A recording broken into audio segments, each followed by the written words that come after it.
is Ratika Gaur with session number 17 of your chapter Why Do We Fall Ill, and in this session we are going to discuss about beriberi, pellagra and scurvy. Beriberi, pellagra and scurvy क्या disease होती हैं, इनके symptoms क्या होते हैं, क्या इनके prevention होते हैं और क्या इनका ट्रीटमेंट होता है, उसी के बारे में अभी हम यहाँ पे डिस्कस करने जा रहे हैं. So let's start our session with disease caused by deficiency of water soluble vitamins. हमने क्या करा था लास्ट सेशन में, हमने उन डिसीज के बारे में स्टडी किया था which are caused by the deficiency of fat soluble vitamins, जिसमें हमने क्या पढ़ा था, जिसमें हमने जीरोथैल्मिया और जो हमारे रिकेट्स है उसके बारे में डिस्कस किया था. वहाँ पे मैंने आपको बताया था जीरोथैल्मिया होता है वो विटामिन ए की कमी से होता है, विटामिन ए की डेफिशिएंसी से होता है, जबकि जो रिकेट्स होता है वो विटामिन डी की डेफिशिएंसी से होता है. क्लियर. और इस सेशन में हम स्टडी करने वाले हैं जो वाटर सॉल्युबल विटामिन्स होती हैं उनसे क्या क्या कॉज होता है.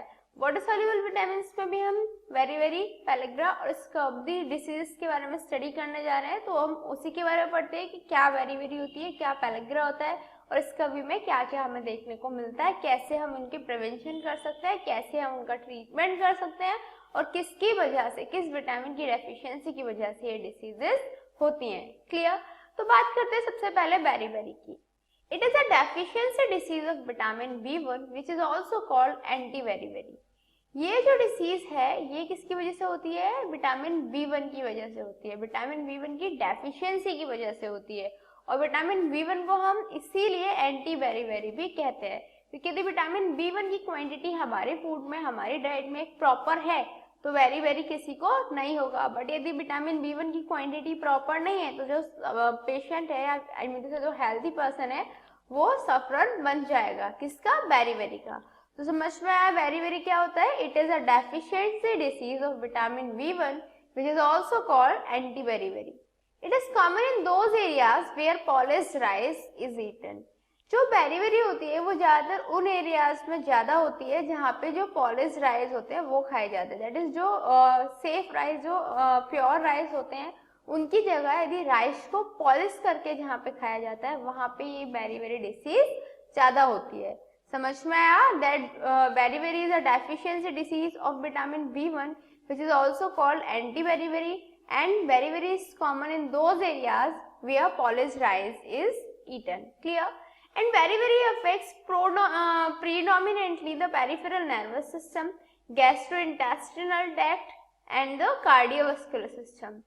जो बेरीबेरी होती है वो क्या अफेक्ट करती है, वो पेरिफेरल नर्वस सिस्टम को अफेक्ट करती है, गैस्ट्रोइंटेस्टिनल ट्रैक्ट को भी अफेक्ट करती है और उसके साथ साथ वो कार्डियोवास्कुलर सिस्टम को भी अफेक्ट कर देती है. क्लियर.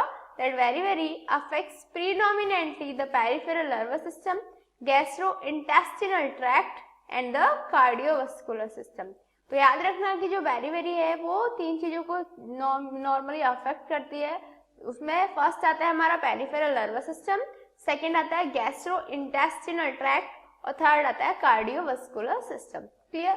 जो बेरीबेरी होती है वो टू टाइप्स की होती है. It is of two types, that is dry beriberi and wet beriberi. Clear. Dry beriberi is characterized by rapid loss of body weight, muscle wasting, nervous involvement and enlargement of heart. जो dry beriberi होती है उसमें क्या होता है, उसमें जो body weight है उसमें काफी जल्दी जल्दी लॉस होना स्टार्ट हो जाता है, मसल्स जो है वो वेस्ट होना स्टार्ट हो जाते हैं, वीक होना स्टार्ट हो जाते हैं, उनकी जो स्ट्रेंथ है वो कम हो जाती है, नर्वस इन्वॉल्वमेंट, नर्व्स का इन्वॉल्वमेंट रहता है. क्लियर. और जो हार्ट है वो एनलार्ज हो जाता है. क्लियर. तो ड्राई बेरीबेरी में क्या होता है, rapid loss of body weight, muscle wasting, nerves involvement and enlargement of heart. Clear. क्या क्या याद रहेगा कि जो ड्राई बेरीबेरी होती है उसमें रैपिड लॉस हो जाता है वेट का, मसल वेस्टिंग हो जाती है, नर्वस इन्वॉल्वमेंट हो जाता है और एनलार्जमेंट ऑफ हार्ट. क्लियर.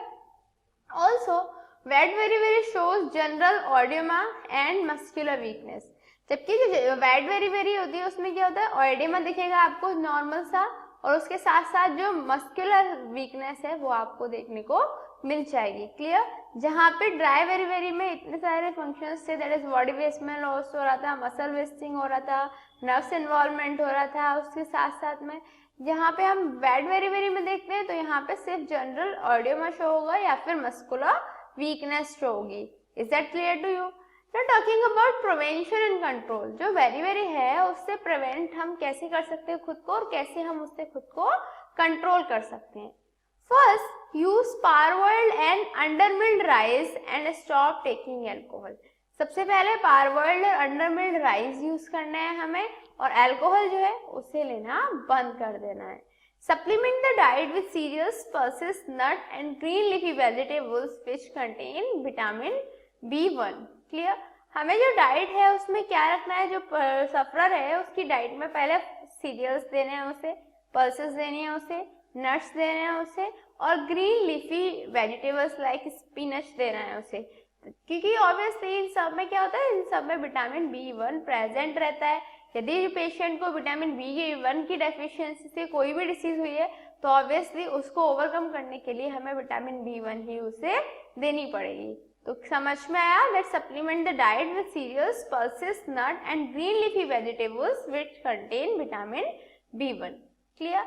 अब बात आती है, हमने बेरी की बात कर ली, क्या होता है, कैसे होता है, उसके प्रिवेंशन और कंट्रोल क्या होता है. बेरी के बाद सेकेंड डिसीज आती है हमारी पेलेग्रा.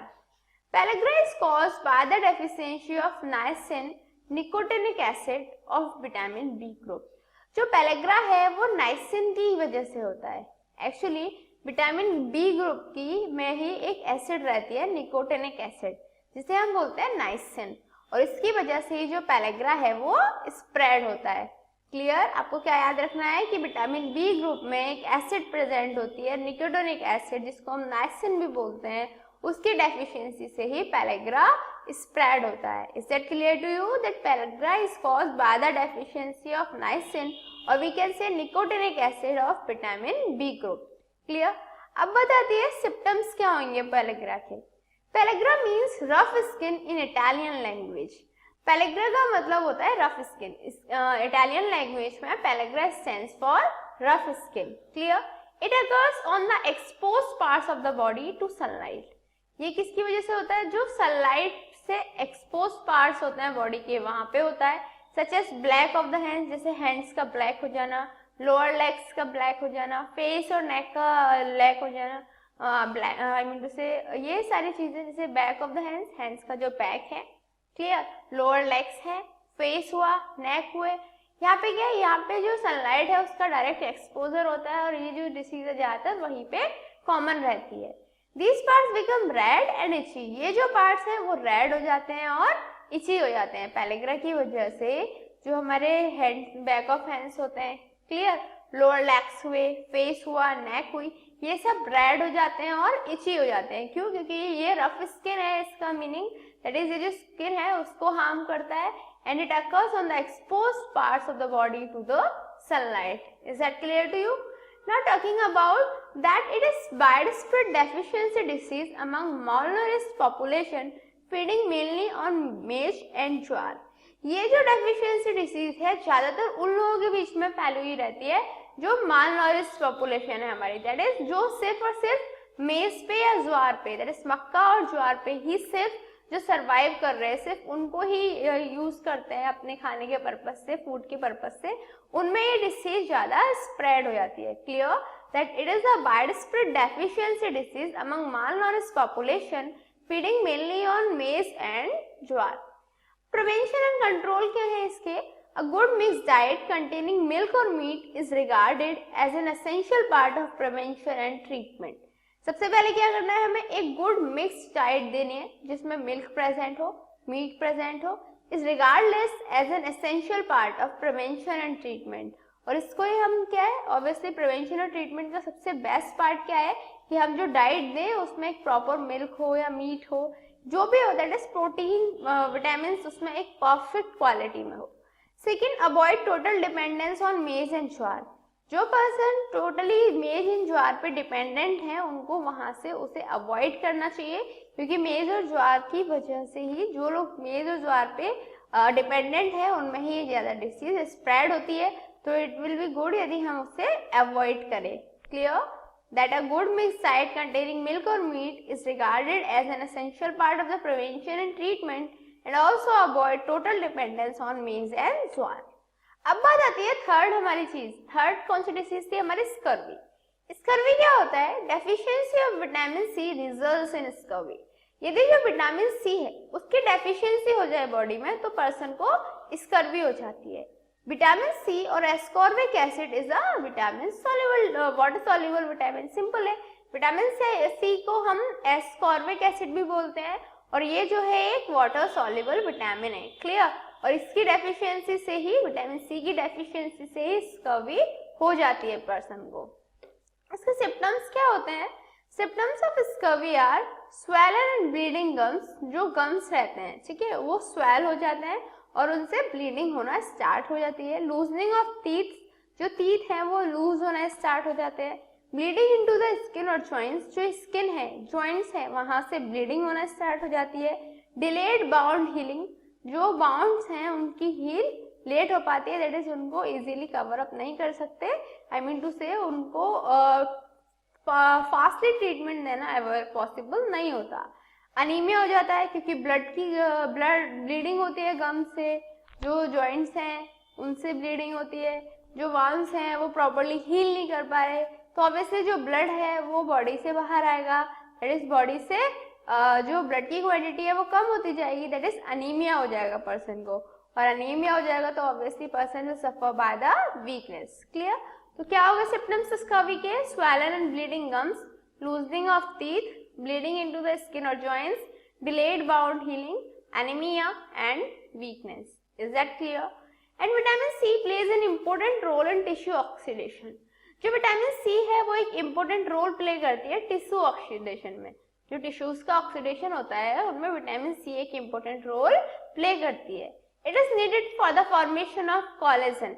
जो कोलेजन होते हैं उनके फॉर्मेशन के लिए भी हमें विटामिन सी की रिक्वायरमेंट होती है। It prevents common cold and gives protection against infection. जो विटामिन सी होती है इसकी वजह से कॉमन कोल्ड को वो प्रिवेंट कर सकती है और इसीलिए जो इन्फेक्शन है उसके अगेंस्ट बॉडी को प्रोटेक्शन प्रोवाइड करती है। समझ में आया that vitamin C plays an important role in tissue oxidation.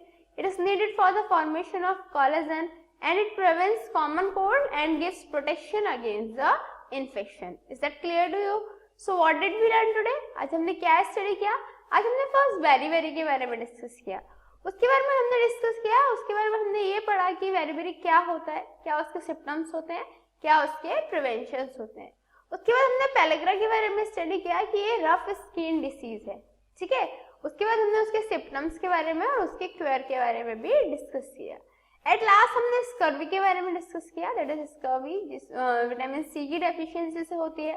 साथ ही में हमने ये भी डिस्कस किया कि जो स्कर्वी है उसके सिम्टम्स क्या होते हैं, उसके जो प्रिवेंशन है वो क्या होते हैं।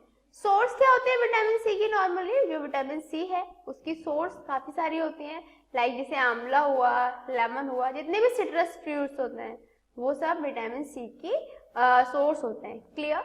सो I think this is enough for this session. In next session, we are going to discuss more about this chapter. Till then, good luck.